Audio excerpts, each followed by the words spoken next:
Hey folks, can you hear me okay? Yes, I got a mouthful of food. I'm sorry. Yes, I can hear you. I'm not on the headset yet though, hang on.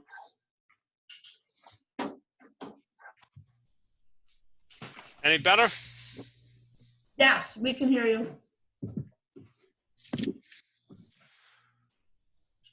Well, I won't pick on Brandy because she's eating. Casey, how are you?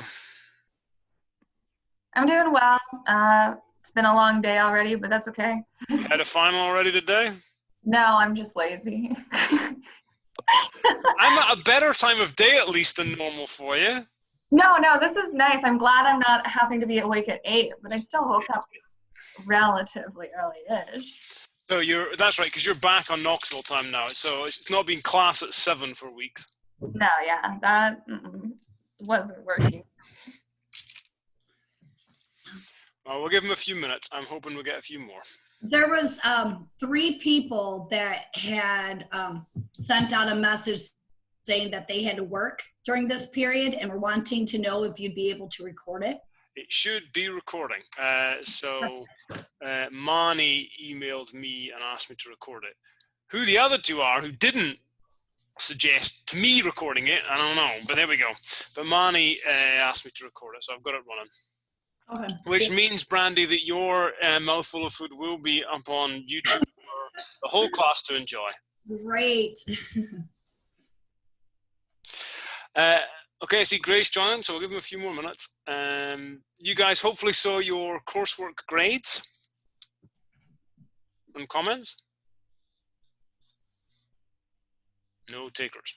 You should also have the recording of the full bit that Vivian fooded for us, not just the bit we played in class last week. So hopefully you're finding these things. Today it's going to be kind of practice, final, and practice final solutions. So again, hopefully these are all materials you've been able to find.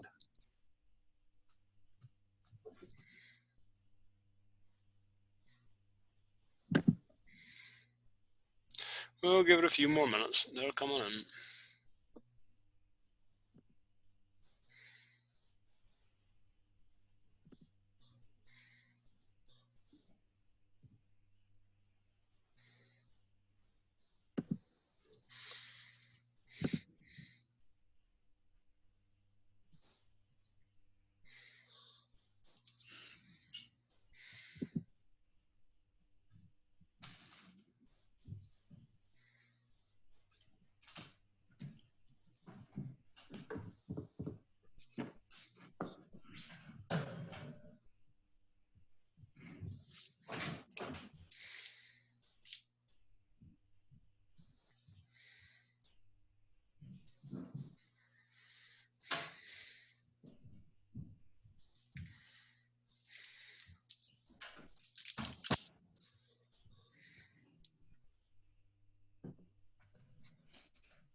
Has anyone had a final yet?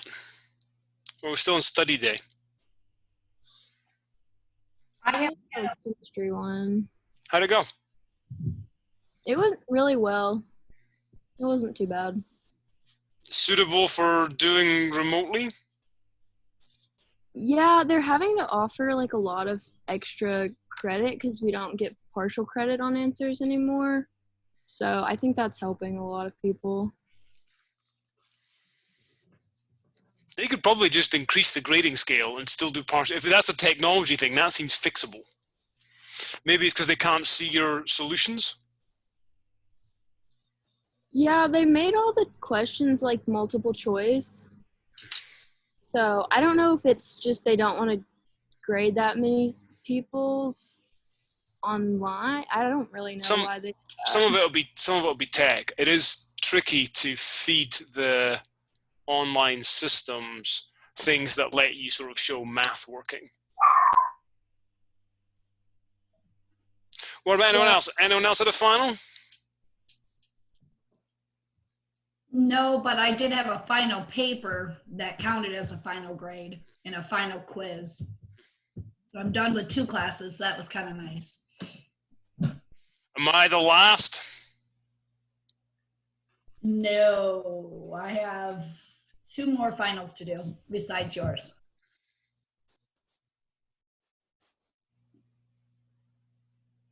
Okay, we're 3 minutes in, so I'm going to go ahead and start. At the moment, it looks like it's just 6 of us.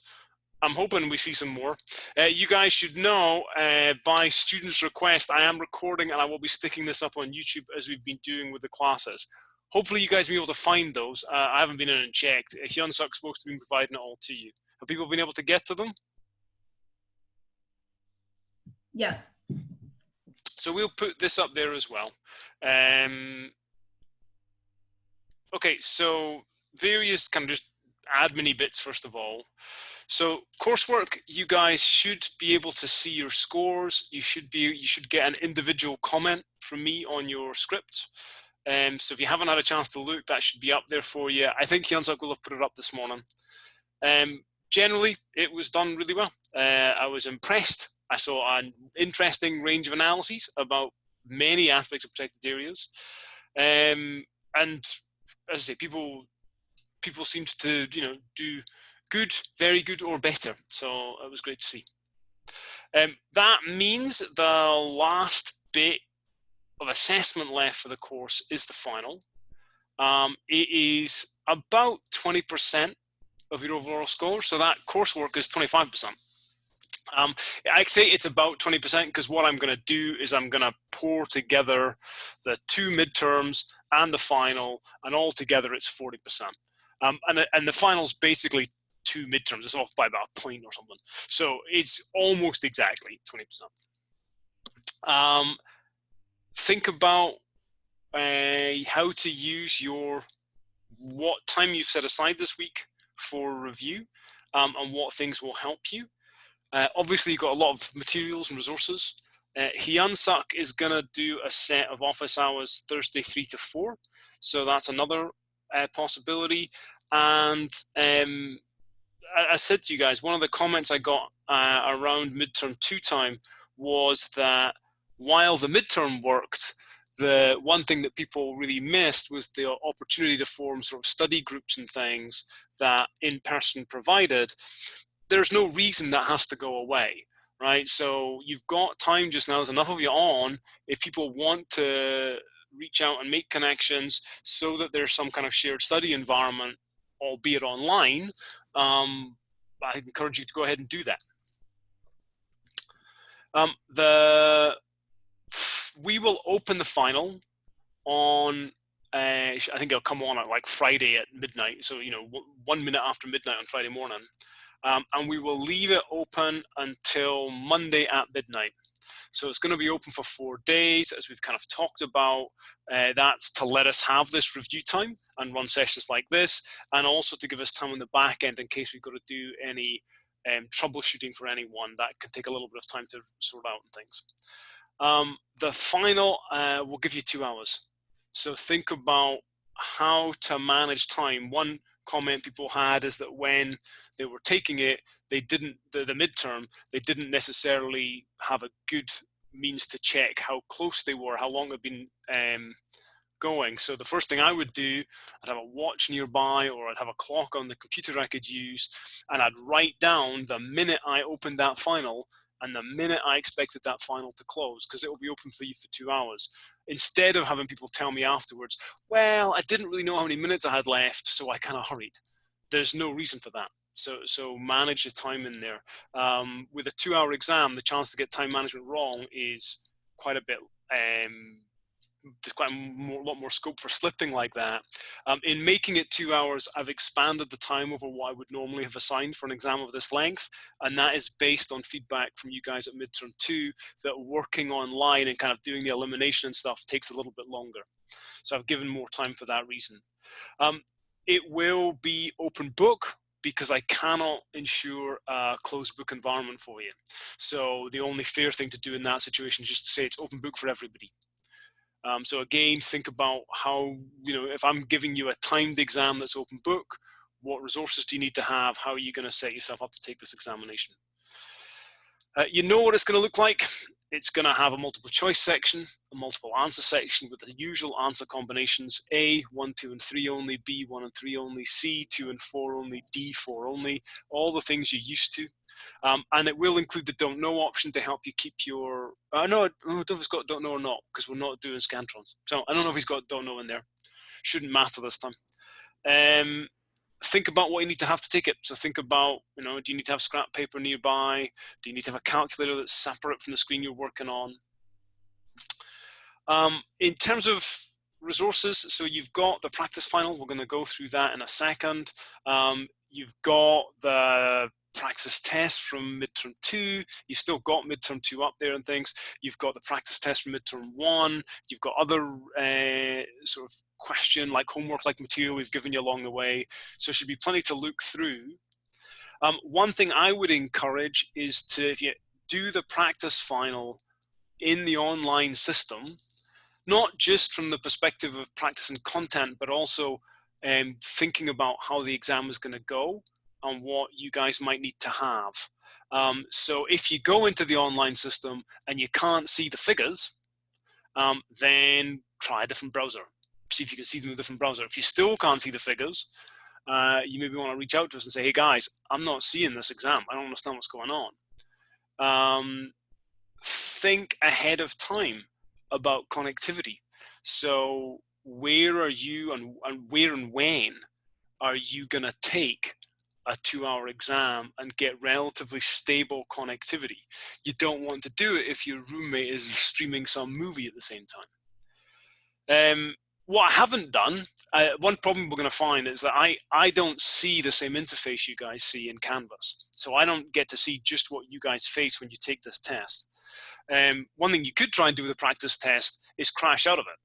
Go and do a few questions and deliberately disconnect and then reconnect and see if it remembers who you are and where you are, or if it restarts or does something else. I don't know what happens in that context. But people could try it ahead of time. We've got more time before this final than we had before midterm 2. So use the time to set things up in a way that you're reasonably comfortable doing an online test. And then if all else fails, so if anyone does have a problem, and it wouldn't surprise me if we get 1 or 2. In the midterm, we got 1 or 2. I was thrilled it was a small number as that. If you do have a problem in the exam, don't panic, even though it's a timed assessment. Get us some evidence. So the person who couldn't see the images on screen just held up a phone and photographed the screen without the image.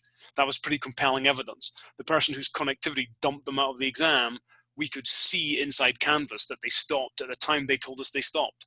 And it was much shorter than anybody else. So we were able to work with that. So get us some evidence and then finish the exam out. Do the ones you can do that you can see or you have access to, and then email us right away to say, I had a problem. This thing didn't go right in the Canvas system. As long as you're reach out right away, as long as you'll work with us, there's every chance we can find a way to remedy that. So like with the person who couldn't see questions, all we did is we worked out what fraction of the time should have been for that question, and we opened that question to them for that bit of time at a, so we arranged the time that worked for them, then a fixed window. We said, okay, we're going to open up for this many minutes, just that one question. And we can do things like that, but it takes a bit of work to run. We have to be in contact with you. We have to set the time. We have to get the materials. That's why we want the few days on the back end. We don't have it as open-ended as we had with midterm 2. I will be under pressure from the uni to get grades submitted in time for graduation deadlines. So if you do have an issue, reach out right away and then talk with us pretty regularly until we can come up with something that works to resolve it. Okay, questions about what you are facing, what things you could be thinking about this week as we go into this final before we start looking at the practice final.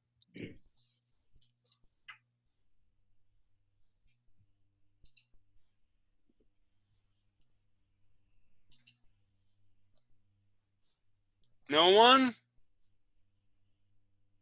At least let me know you're still out there. Yep, we're still here. Okay, so I'm guessing things are relatively clear, right? In which case I will, let's do share screen, and I'll pull this up. Right, so you guys should be looking at something that looks like the practice final. Yes. Okay, so this isn't quite the same as what you guys see in Canvas. This is a Word file version that I gave to Hyunsuk of the practice final that he then built the thing in Canvas from. I don't know that I'm even able to or allowed to open up my Canvas in share screen, because there's a bunch of things that the instructor can see, like everybody's grades and stuff. So instead, we're going to do it this way. I'm going to work off the Word file version. They will look very similar, but you'll see, it doesn't quite display the same way. I was just going to roll through the questions from the top. This will go better if you guys, it'll be less painful if you guys weigh in and ask things and offer answers rather than just sort of unremitting Scott. So why don't we start with the first one? So in terms of length, so the practice final, my thing says 24 points. Does that sound right? If you're doing it timed, you should have given yourself, I said 50 to 60 minutes. Because I'm giving you a little bit more time on the final, 60 is probably closer. Just kind of prorating it. So it's not full length. So if you did it in time conditions, about 60 minutes. So like the final, start off with multiple choice. Which of the following statements correctly describes number of terrestrial species found in Hawaii relative to other US states? Or relative importance of different threats faced by species in Hawaii and the US. So is Hawaii one of the most species-rich states? Is it one of the states containing most endemic species? Is the relative importance of habitat destruction and degradation as a threat to species greater on Hawaii than the mainland? Is the relative importance of invasive species and disease lower on Hawaii than in the mainland? So can we work out if any of those make sense?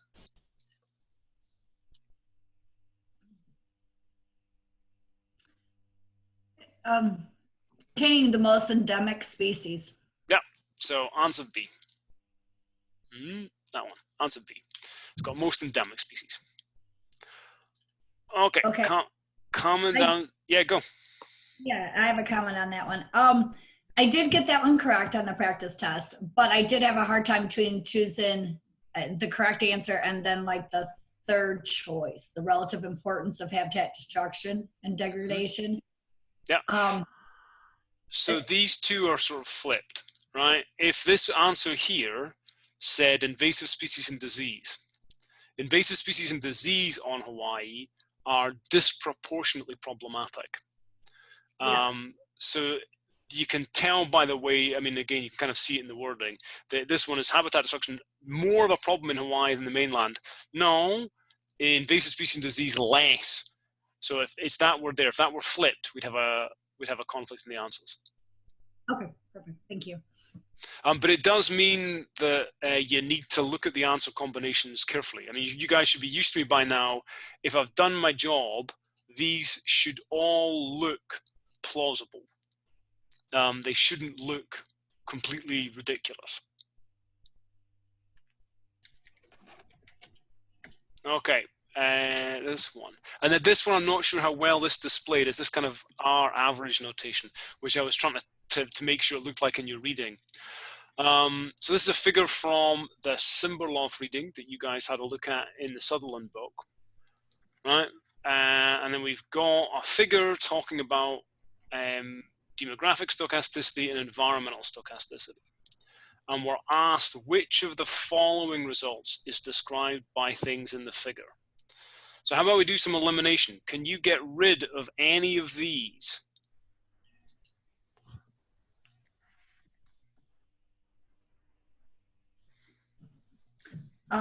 The second one, you can get rid of. Large populations are particularly vulnerable to extinction. You're going for the one of the hard ones, right? So where are you seeing that, Brandy? What do you see in the figure that tells you that? Looking at the population size, I guess it's and then expected persistence timeline. So that means, how long it'll take it. All the lines, I don't know. No, I you're don't know. fine. You're on your way. The easiest ones to get rid of are the last two. So I'm going to eliminate anything. I'd eliminate those. So these ones are about, these last two are about environmental stochasticity. So let's just knock them out first, and I'm going to come back to you, Brandy. Right? So effective environmental stochasticity depends on the arithmetic mean, but not the variance. Or it depends on the variance, but not the arithmetic mean. And you can see I've got two of these things where they're given as an expression about the arithmetic mean and the variance. Right? So you can't say it's one, not the other. They're both involved in describing these curves. So those two are both wrong, which means we have to look at these two, which is where you were, Brandy. Right, and so you were talking about, you said that as the population size goes up, so imagine starting with a really small population size, and we're going to look at the demographic stochasticity one, right? So that's this dashed line here, right? If the population size is really small, I get a small expected persistence time.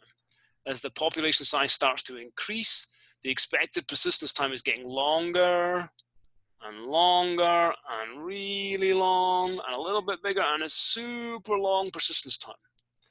Right, so that means expected persistence time, how long we expect it to stick around. So you're right, you said to me that you can eliminate B because a large population, the expected persistence time is going to be way off the top of the chart somewhere, which means it's not very vulnerable to extinction. So B is wrong, which means we've eliminated everything else. It's going to be A. It's those little populations that are the ones where the expected persistence time is quite short. We only, if we only have a few individuals, they're only going to be there for a few years. And if we can get past this kind of level out here, then demographic stochasticity at least is no longer as much of a problem. And if that were all we had to worry about, the species would stick around. So you were right. I was just trying to make you articulate it, which is tricky because the axes in some senses are, flipped around to things from what we might have thought of. Okay, so for that one, answer A. Small populations particularly vulnerable to extinction under demographic stochasticity. Okay, someone else. Brandy's done plenty talking. Someone else. The central issue in SLOS, single large or several small debate in conservation biology, can be summarized as, can we eliminate any? Can we rule any in? Let's have someone else offer an answer.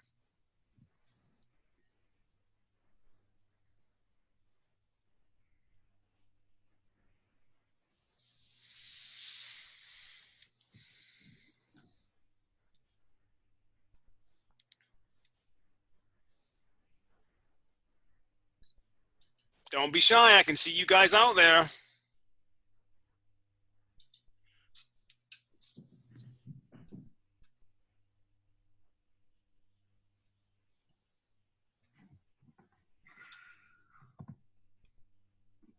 I had a hard time immediately eliminating any on this one. You had a hard time immediately eliminating any. Right, so let's have a look at them. So was that Sarah? Yeah. Okay, so here we go, Sarah. The central issue in the SLOS debate, single large or several small, can be summarized as, under what condition will a single large reserve offer greater conservation benefits than a number of small reserves? How do we choose reserves to maximize the number of species they contain, considering alpha and beta? Whether creating a single large reserve will allow more species to persist than creating several small ones, which, when combined, would have the same total area. What's the optimal number and spacing of reserves when considering it scales environmental disturbance and dispersal distances of focal species? Right, so the two of those seem more alike than the others.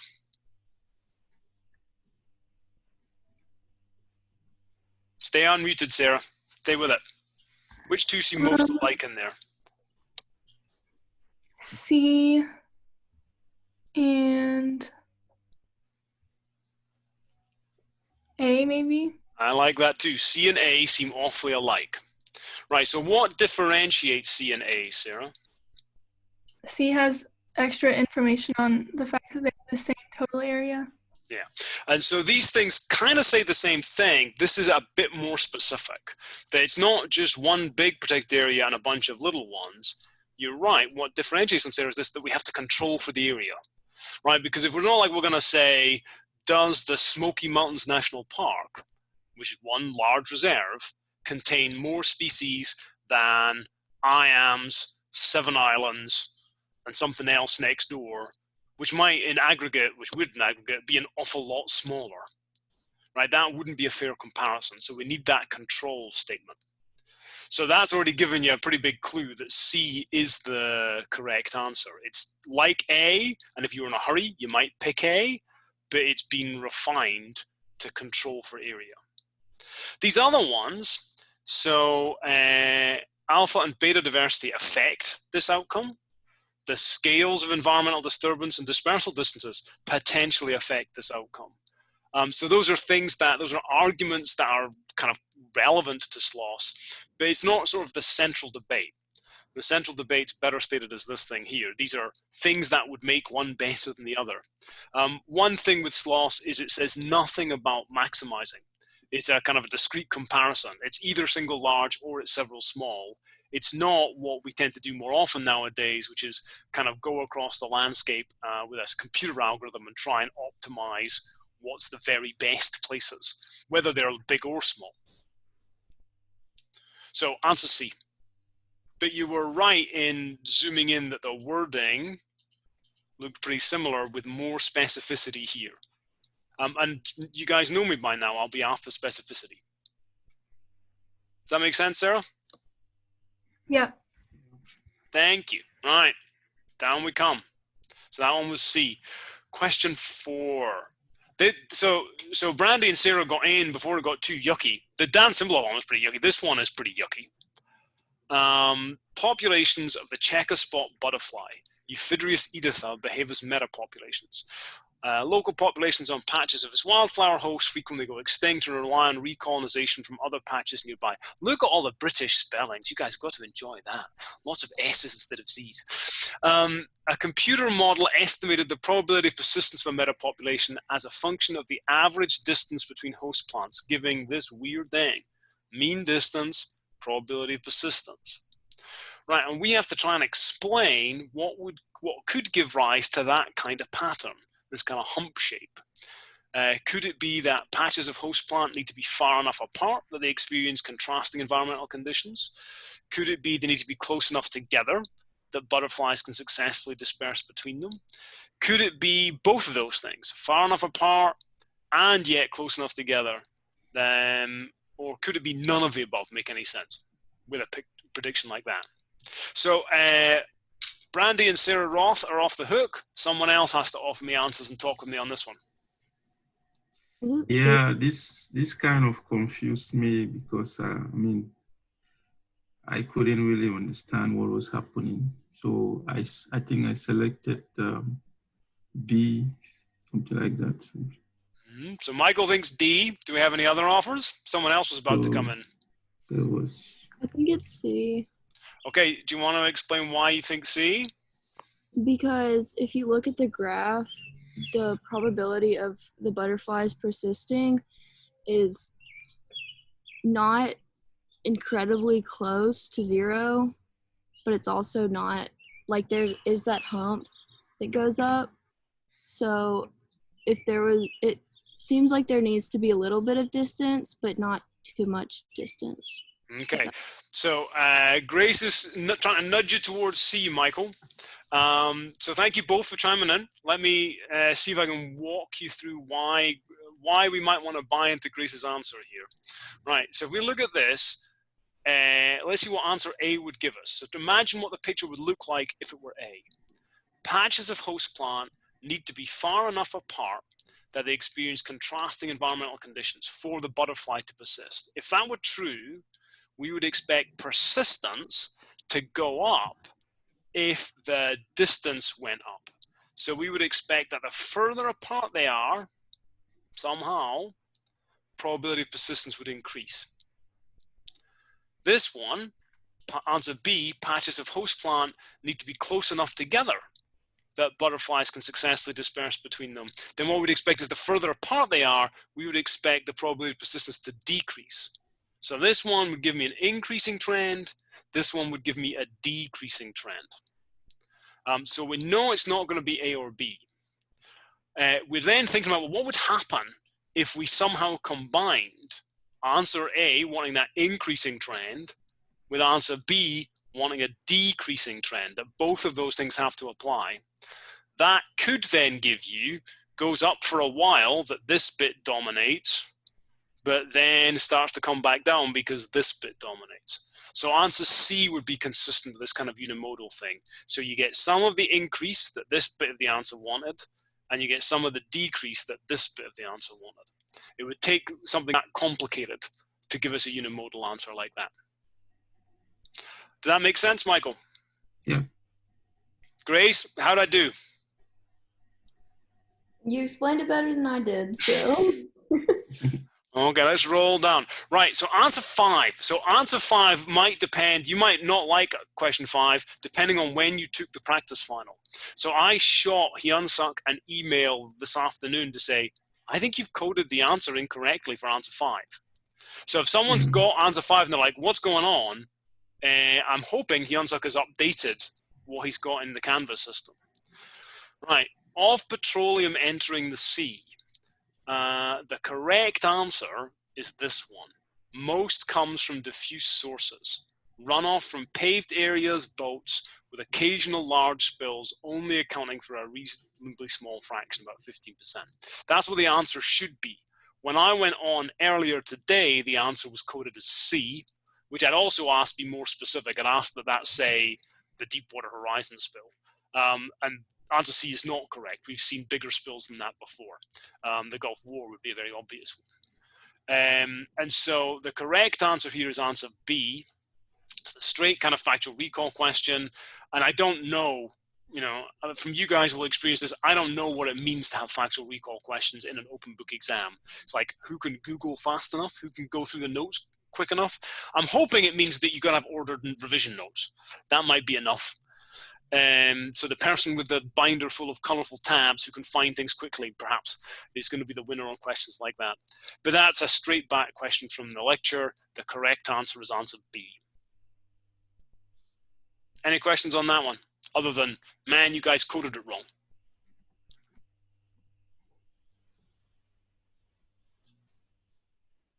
Okay, calming down. Question 6. Right, so this is multiple answer. That by now you guys should all be used to. I should be able to say to you what's answer A, what's answer B, what's answer C, and you should know every time, and you should know how to use elimination because we've had the same answer combinations all semester. Samples of species from a collection of sites commonly demonstrate a pattern known as nestedness. Which of the following accurately describes this pattern, assuming there's an association between abundance and occupancy patterns? Okay, so someone who hasn't answered yet.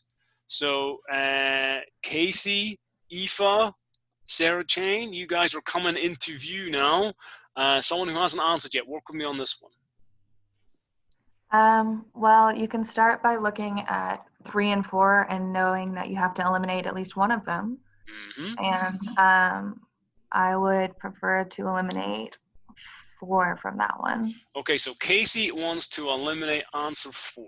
Rare species tend to occur in species poor sites. I agree with her that if you go to like the most species impoverished site, the most depauperate place, whether it's highly disturbed or whatever, you find the things that are there are rats and pigeons and cockroaches.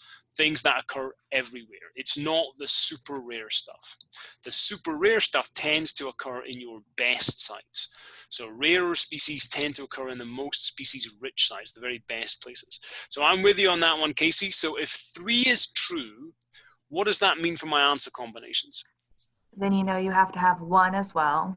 So 1 has to be true. Those species found on the sites having fewest species are also found in those having most overall. Yeah. And that leaves you with deciding whether 2 is true, and you can assume that 2 is true because 3 is true. Yeah, so if we have gotten to the point we know 3 is true and 4 is false, then everything just hangs on this one, right? Because if 3 is true, 1 has to be true. You only have to worry about answer 2. So get used to how to use elimination, as Casey was doing it there, to help us navigate and speed us up. If I want to make a question hard, I know where to put the answer combinations.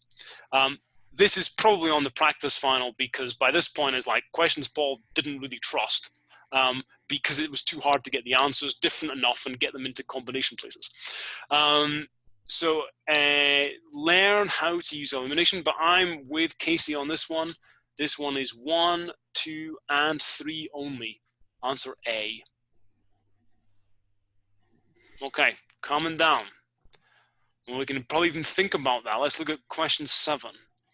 Species area relationship describes number of species found in areas of different sizes using the S equals C A to the power Z relationship. Given a set of area measurements and associated numbers of species, you can estimate C and Z. Which of the following pairs of C and Z values would be considered typical for the types of systems described?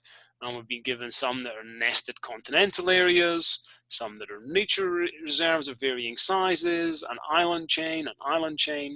Okay, is there anything in here that looks bogus? It might even be clearer if I switch off that.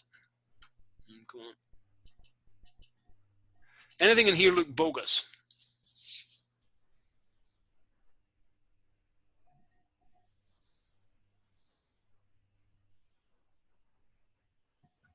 I don't understand. Anything look just not right? Something is very wrong. Yeah. Which one?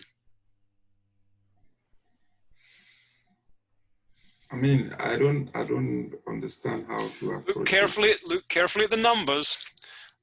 One of these things is not like the others. Which one's got the weird number in it? Like the 4. The 4th one? I think it's this one. That does not look good. What am I reacting to? Negative. The negative. Right, I've never shown you a species area relationship with a negative. A negative would be that the species richness is dropping with area. It could happen in an estimation where there really is no association, but it's pretty weird. So the one that's really weird in here is that one because of the negative. Right, so if we can eliminate that one, so stay with me, Grace. If I can eliminate answer 2, 2 is false. What does that leave me looking at? If 4 is, well, it leaves you with 1, 3, and 4, but. So 4, so that one there's gone, and that yeah. one there's gone because of the negative, which means you're looking at either B, 1 and 3 only, or you're looking, which is where Michael was asking about, 4 is the only one that makes sense. So what kind of Z values did we get in class? Don't you tend to get higher? No, wait. Help her out, Michael. What kind of Z Like values? 0.25 and what? 0.25 and things, yeah. So I'm with you, Michael, that this one also looks pretty bogus. Because, not because the numbers are wrong, because they're reversed, right? That if this value were over here, if it were the Z that were about 0.3 would be okay, but this Z of 12 doesn't make sense. So 4 is also bogus, right? So that one's also wrong, which means we're left with that. 1, given a Z value of about 0.15 for nested continental areas of varying sizes, and 3, a Z value of about 0.29 for an island chain. So answer 1 and 3 only, B. But yes, you're also right, Michael, that also looks wrong, and it looks wrong because the number you wanted is in the wrong column. Okay, so that one is answer B, 1 and 3 only. For that one, yeah. You said in class you only gave us kind of ranges for islands and terrestrials for the Z values, right? You said the C's could be pretty variable, and there wasn't really. Yeah, all over the place. The C values can be really variable. So for this kind of question, we should mainly look at the Z's. Yeah. Cool. Okay, question 8. Barbosa et al. Studied microclimatic conditions in naturally occurring forested patches and arid highland areas in Chile. Primary source of moisture is precipitation from coastal fog. Authors found that soil moisture levels and litter moisture levels were higher in larger forest fragments. Which of the following explanations could explain this observation? The observation that soil moisture levels and litter moisture levels are higher in larger forest fragments. Which of these might explain that? Can anyone see any they like or any they don't like?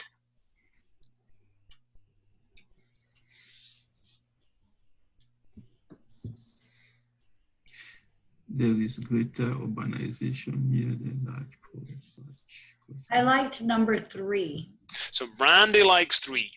Larger forest patches change their own microclimate by, for example, providing surfaces on which fog can condense.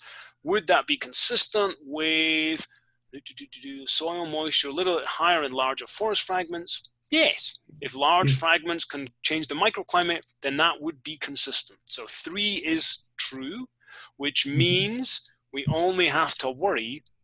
So 1 now must be true. Trees grow better in places receiving greater precip, allowing larger patches of trees to form. Yes. Right. So all we have to worry about is answer 2, because that's what's going to tell us, is it B or is it A? We've already gotten rid of these other ones. Right. So answer 2. Can answer 2 explain why soil moisture levels and litter moisture levels are higher in larger forest fragments?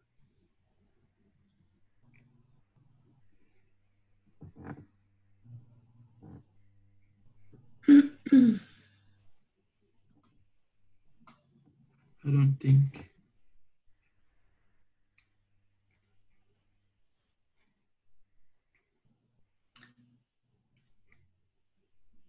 That doesn't sound like it has to do with the microclimatic conditions. So I agree with you guys that answer 2 can't explain them. Answer 2 is true. It's something we talked about, that local people do employ fog catching equipment near these larger forest fragments, but it doesn't explain why the larger fragments have higher moisture levels. It's just something else that's going on. If anything, it would have the opposite effect. If they impacted the forest moisture at all, they would be taking moisture out. So 2 is false. It's a true statement, but it doesn't answer the question. It doesn't explain this behavior. So this should be answer 1 and 3 only, B. Okay, back to a week or 2 ago in class. Which of the following statements accurately describes the non-profit sector active in biodiversity conservation in the United States? Is it the case that the government has little role to play in allowing biodiversity conservation non-profits to operate? Is it that the non-profit sector active in biodiversity conservation is growing? Is it that there are few differences between non-profits active in biodiversity conservation, all share similar mission statements and follow similar business models? Or is it there's a great diversity of non-profits active in biodiversity conservation, ranging from little specialized ones to large international groups? Any of those you like, any of those you don't like? I think I like 4. So I like 4 as well, Michael. It's a big messy world is answer 4. So 4 is true, which means that you only need to worry about answer 2. These can't be true. So if 4 is correct, we only have to worry about, is it going to be C or is it going to be D, which means you're also going to help yourself with elimination. You've now got a 50% chance. So is the non-profit sector active in biodiversity conservation growing? Yes. Yep, I agree with that. So 2 and 4 only. Answer C. Good. Okay, coming down. You guys didn't have that one. I took it off. I spared your reading. So the numbers are going to be off. Jumped over a question. Under the U.S. Endangered Species Act, which of the following are eligible for under Section 4 for listing? So what do you get to list under the ESA? Do you get to list, this is now going back about, 10 days. Do we get to list distinct population segments of plants, distinct population segments of animals, fungi we can identify to species level, subspecies of plants? Can we either rule some in or rule some out?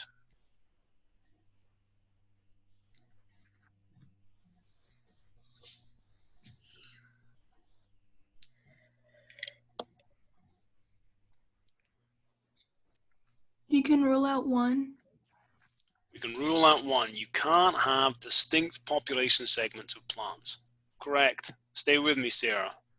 Look at answer 2. You've been examined by me enough by now. What about answer 2? That one tripped me up a little bit, but I think because in the slides or in the lectures it was split up into vertebrates and invertebrates, and those had different rules. And animals both. And animals can be both. So answer 2 is yet again me being mean by picking on students who read animal and hear vertebrate. That one there is false, and you're telling us why. It's because invertebrates are different from vertebrates and the ESA. So 2 is false. It looks appealing because we think vertebrates, but it's not. It doesn't apply to the inverts. So what does that mean in terms of the answer, Sarah? That means you can only have 4 only. Yeah, so subspecies of plants only. So 4 only. That was a mean question. It belongs in the practice final, not the actual final. That's Paul being mean. Okay, so that's multiple choice, multiple answer, using answer combinations, using elimination. Then it's going to be short answer. Yours are going to be typing into the weird little box, and we're sitting squabbling, Hyunsuk and I, over ways to try to make it easier for complicated questions for you to enter your answers and for me to be able to check them, and how do I do that? So we'll keep working on that. We'll try and find ways to make it easier, but you're going to get the little box and you're typing in. If it were me, I'd be thinking about, do I want to be working in like Word or WordPad or something alongside? Typing my answers there, which is easier to save and stuff. And then with the last 15 minutes, pasting them into the boxes. I'd probably be doing that, but you guys all know better. You've got more experience taking it at the interface than I have, because I see a different interface from you guys. But after multiple choice, multiple answer, it's short answer, you'll see a point allocation. All right, so that one's 1 point, this one's 3 points. And you need to factor that in when you're doing your time management, right? So think about how many points are there in the short answer and how much is this one worth?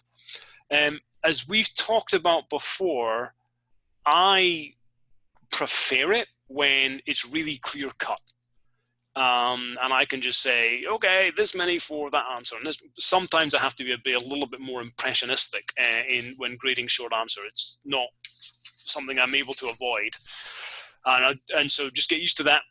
That sometimes I'll look at the quality of an answer a bit more in short answer. Okay, so what about this one? What's a gap analysis?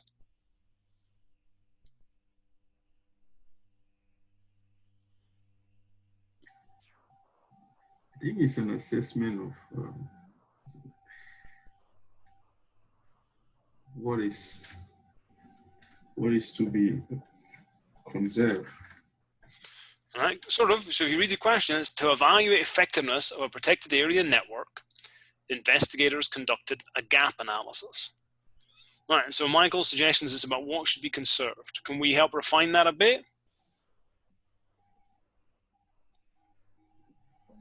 It's where they kind of looked at what area was being already protected in the protected area network, and then where the ranges were for species that they were interested in, and seeing where those overlapped and where they didn't. Mm-hmm. And so it's where the gaps are. So you get a set of species or habitats or something else that you want to conserve with your protected area network. You look at where the current protected areas are, and you line them up against each other, and you find, none of our current protected areas protect any of this habitat. Or those 7 species over there, we missed them completely. Those are the gaps, and those become your priorities. So the sort of steps: collate data on where biodiversity is, compare to existing protected areas, look for ones that fall outside the existing protected areas. Where are the gaps in coverage? So that's a gap analysis. Okay, what about this one? What is an ecosystem service? And what can you tell me about global trends in the state of ecosystem services? So if someone other than Sarah and Michael, someone different this time. So it's been a while since I heard from you, Casey.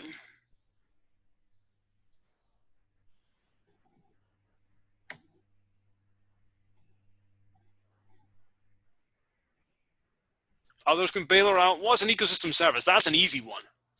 An ecosystem service is just like a good or service that is provided by the environment. So benefits to people, from nature. That's great. That's us on our way. So this is the 3-point thing. So you just got one of the points, Casey. Yay. Right. Can you tell me anything about the trends in ecosystem services? So global trends, there tend to be more services in like environments where people like to inhabit as well. So like more tropical environments tend to have higher ecosystem services, and it's why we often compete for resources. So you are making me worry about my question wording. So I meant trends in time. And if you gave me that answer, I'd have to think long and hard. Now, if we're on the actual final about, was I imprecise? Should I have said spatial trends? I meant in time here. What's happening to ecosystem services through time? We get more of them, we get less of them. You can also punt, you can ask one of the others to weigh in. Okay, weigh in. I guess. Say your intuition. So over time, I would say we were getting less because we're over exploiting them. Right, so you've got 2 out of 3 points. That for most ecosystem services, that's true. That for most ecosystem services, they're declining through time as we've overused the environment. But there are a few where it's not true. So for the last point, to take your answer, which is at the moment 2 out of 3, pretty good, but it's not yet full marks. Which ones are we getting more of through time? Basically, we're converting some to get the others. Can anyone help? Yeah, what is it? Would it be energy resources, such as like wind energy and then water energy that we've been able to convert? It may be. I'd have to look at the trends in it. I mean, the one I would have been going for, the really obvious one's ag. So ag production, so that we intensify ag, we convert more land to ag. As a consequence, stuff like forest services, where we start ripping down the trees to make more room for agriculture, in-stream water quality, well, that starts to go downhill because we start dumping more fertilizer on the landscape that washes away and get pollutants. So ag tends to be going up, and everything else tends to be going down. So those 3 bits, benefits to people from nature, most services, global scale tend to be declining. The exception are ones to do with ag production, particularly energy. I'd have to have a look at. I think, I don't know. I need to look at if I can get global trends in energy from things like solar and things. I suspect they are going up. Okay, so that's the ecosystem service one. Next one. So Casey's off the hook again. Someone else, Brandy, it's been a while. Critique the following statement. Habitat conversion is the leading driver of biodiversity loss. Detail key elements of your critique in bullet form. So this is one whereby, as an examiner, I've chosen not to give you the one essay question type final. Plenty of people give that. I suspect you guys have finals like that. I find it very high stakes on one topic. Like, I could have made 2-hour exam, write me an essay to answer this one question. But that means that, like, the rest of your learning through the course doesn't get value. You don't really get a chance to show it to me. It's high stakes on how well you do on this. So the compromise I tend to do is things like this, where I say, bullet form your answer. Don't write the essay. Give me some of the key points.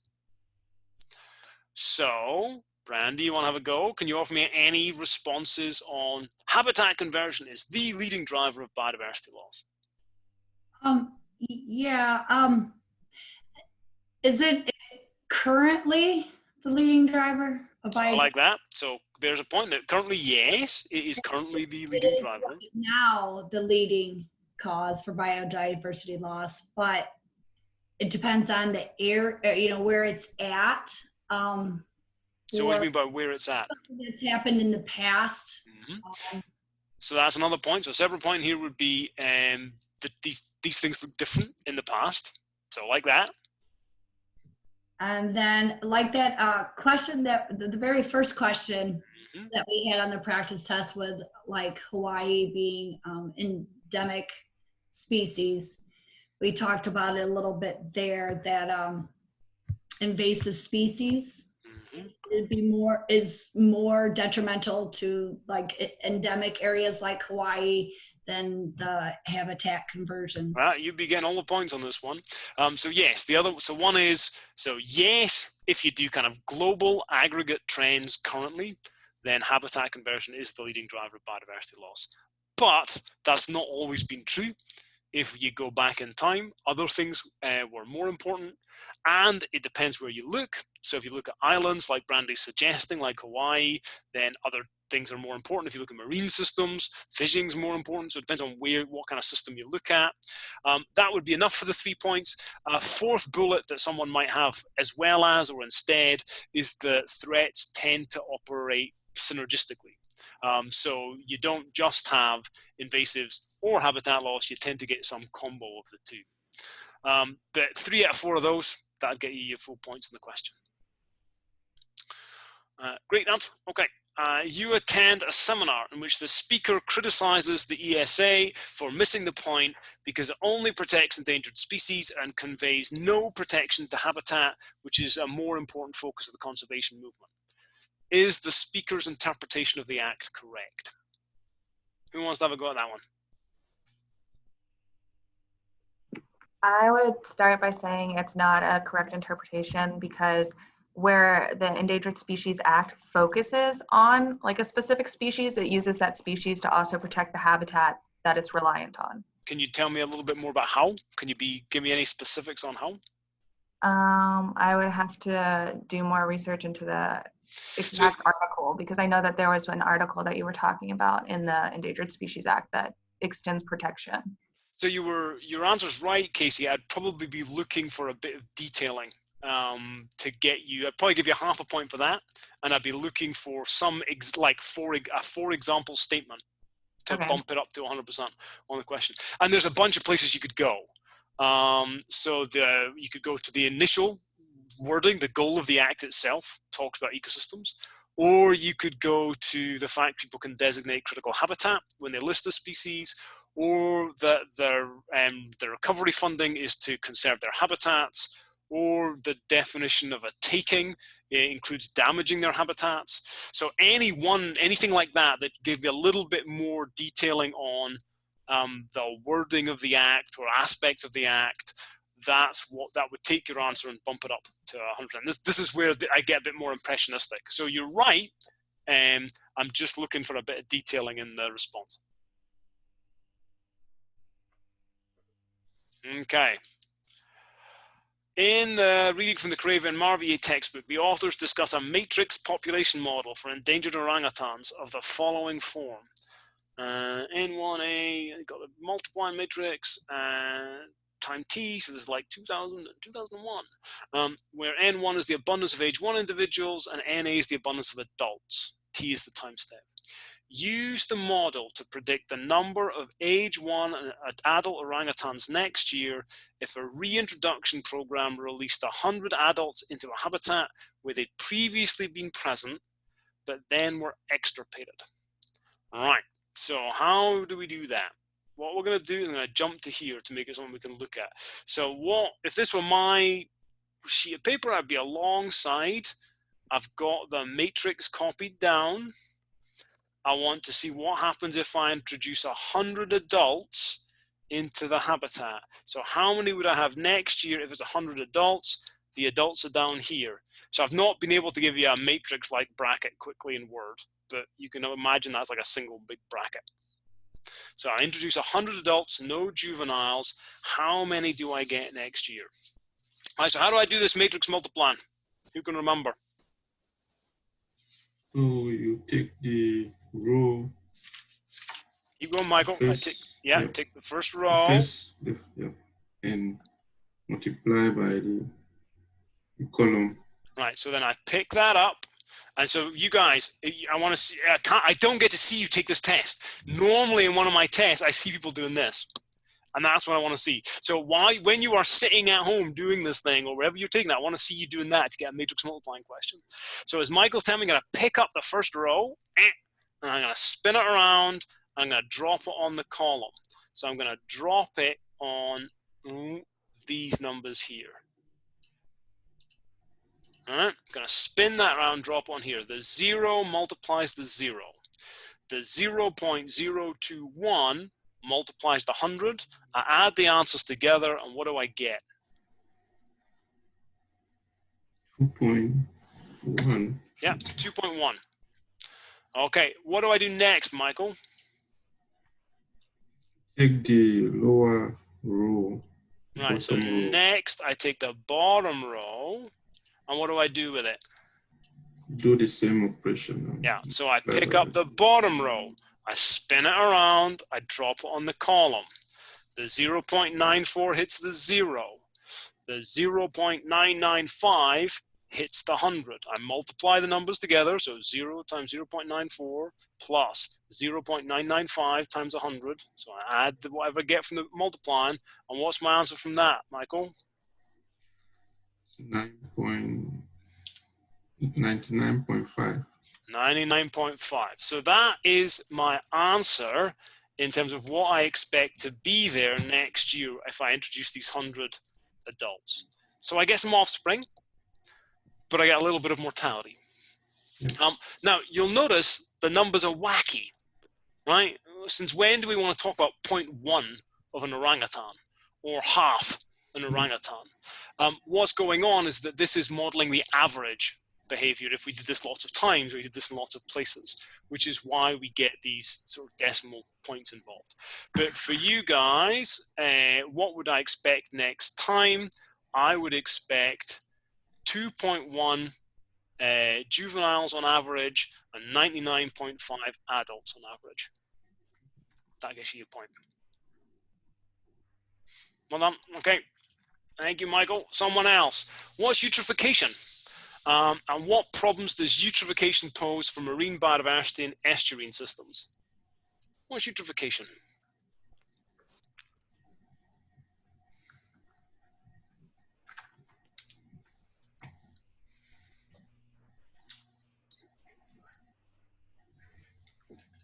Someone can have a go for me.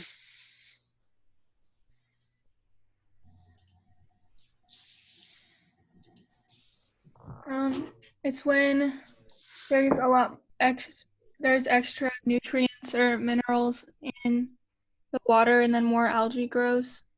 Right. So nutrients get into the water, into fresh water. They pour off into estuarine systems.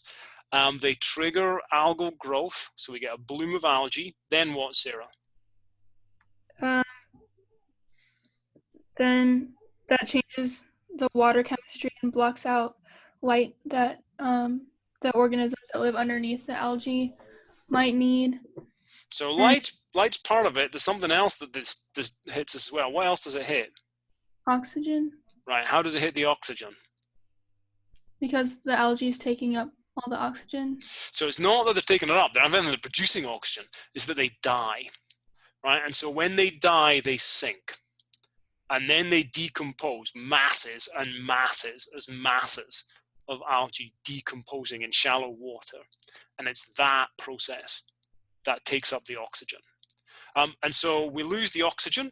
And what does that do to marine biodiversity? Reduces it. Why? How? Which ones? Give me more specificity. The fish was one. So what would fish do? Well, they need the oxygen to survive. So but what will they do if the oxygen levels start to plummet? Try to go somewhere else. Yeah. Who can't? Anything that's not mobile. So yeah, like mussels or things like that. Yeah. So sessile things will die. Mobile things will move out. Some, I don't know just how I'd break that down into a 2-point total. But you heard me, Sarah, I was pushing you on specificity, like I was pushing Casey a question or two ago. And you guys, by now, you've been assessed by me a few times, know that if you want to see me get up to, this is where I do this kind of impressionistic bit. I look at that and I say, is this essay, if this were an essay expanded out, would it be worth 100%? I'm going to be looking for some of the detailing. So expect me to the general, we get the general idea. Well, that's fine, but then you only get some of the points.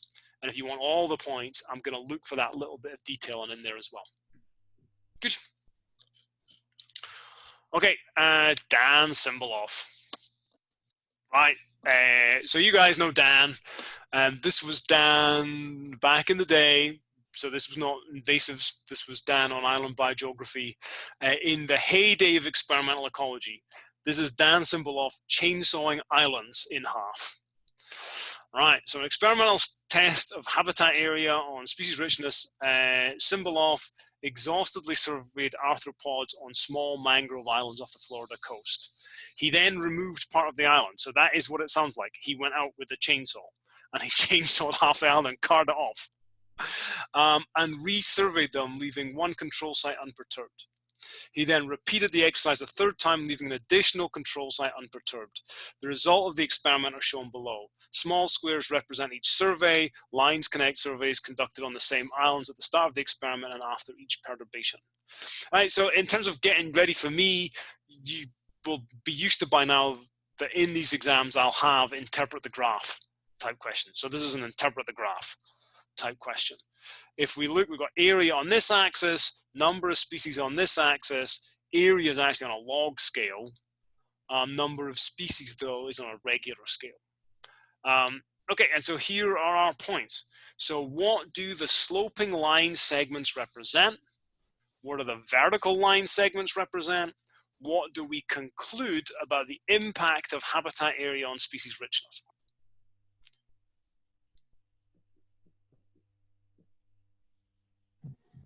So a ton of information here. So this is going to be easiest for someone who's actually done the practice test already. If you're just showing up today, not having looked at it, too much to assimilate in this question and on the fly. Who's had a go at it? Who's going to offer me some answers? We've got 3 questions, 3 points.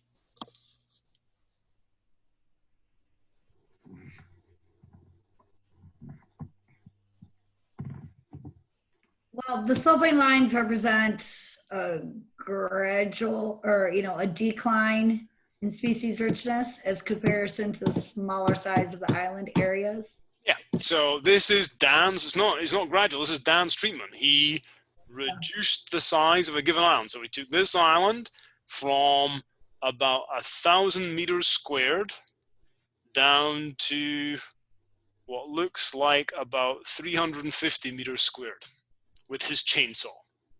And then he surveyed it and he found, I used to have 77 species, now I've only got 62.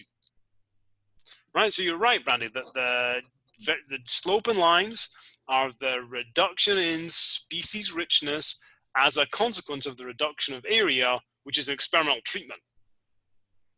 Okay, so that's got one of the points. What do the vertical line segments represent? I'm sorry to interrupt, but would we have to write in there like experimental treatment, or just a definition is fine? It would depend on how vague and waffly your sentence was. If you write it, I'm happier. If you don't write it, there's different levels. You're not getting the point, which I'd have to be pretty grumpy about. You might attract the grumpy comment. So you guys don't get to see my comments, but that not writing it, you might have gotten, if you said gradual, I'd be like, grump, grump, grump. Nothing gradual here, but I probably would have given it to you. Okay, what about the vertical line segments?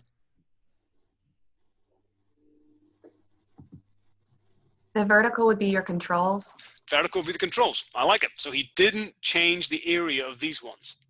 And it says he had a control. So he had a control the first time, which is here, and then he went out and he did it 3 times. So he surveyed them, chopped off half the island, surveyed them again, chopped off a bunch of the island, surveyed them again.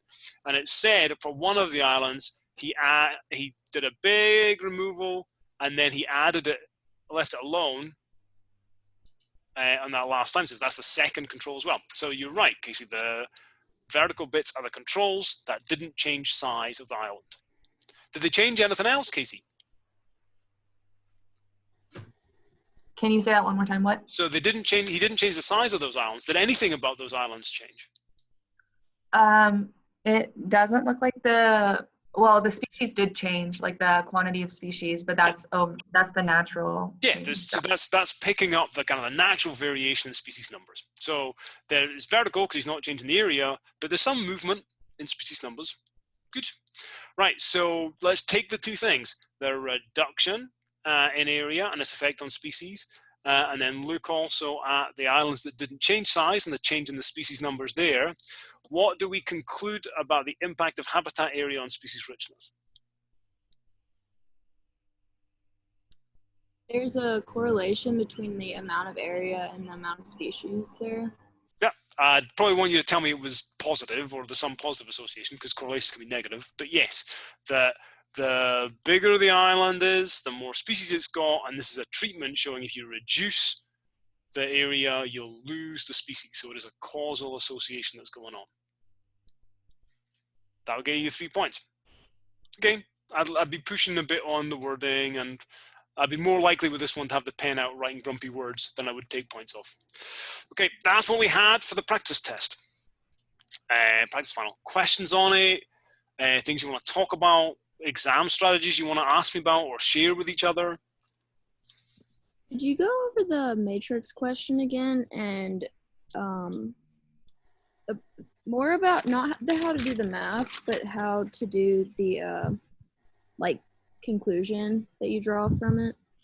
In that one, I didn't really draw a conclusion. It was, right, so this was the one we had. We said we were going to, Grace, look at what would happen. I mean, the first bit of math you have to do is to know what question to ask it. Right, so there is the moving from the word problem to the math. So we've got a model being offered to us. We're told that the N1 is the abundance of age 1 individuals and NA is the abundance of adults. We're then told we have to use the model to predict the number of age 1 and adults next year. If a reintroduction program releases 100 adults into a habitat where they've previously been present. Can you guys still hear me okay? I'm getting internet warnings. You guys hear me? I worry I've lost you folks. Someone speak up, please. Hello, hello. Okay, I'm going to call out and I'm going to call back in because I worry you guys have lost me. I'm still seeing everyone. No one? Okay, let's do this. Don't want to do that.